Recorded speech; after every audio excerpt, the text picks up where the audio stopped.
ಅಮ್ಮಗೆ ಕ್ಯಾನ್ಸರ್ ಅಂತ ಗೊತ್ತಾದ್ಮೇಲೆ ಮನಸ್ಸಲ್ಲಿ ಬೇರೆ ಆಲೋಚನೆನೇ ಇಲ್ಲ.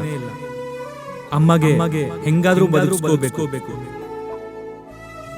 ಅಪ್ಪ ಇಲ್ಲ ಅಂದ್ರು ಎಲ್ಲ ಅಮ್ಮನೇ ಆಗಿದೆ.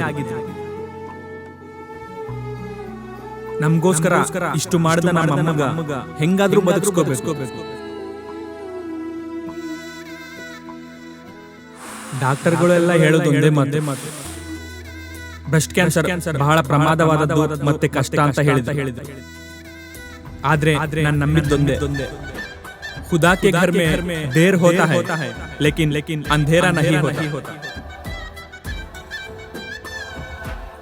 ಪುನರ್ಜನ ರೂಪದಲ್ಲಿ ಬಹಳಷ್ಟು ಸಹಾಯವಾಯಿತು.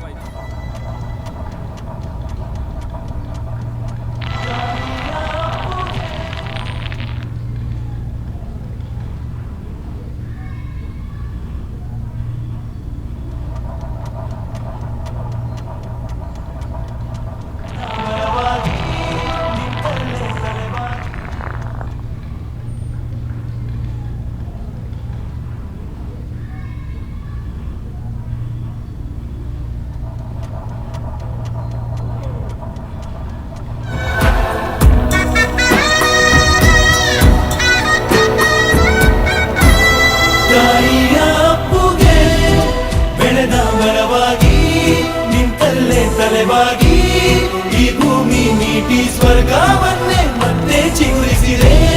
ಹಕ್ಕಿಗೆ ಮಾನಾಗಿ ಹಾರಲು ಬಲವಾಗಿ ಮಡಿಲಲ್ಲೇ ಆಗಸ ತೋರಿತು ನಿನ್ನ ಮಮತೆಯ ಬಲವಾಗಿ.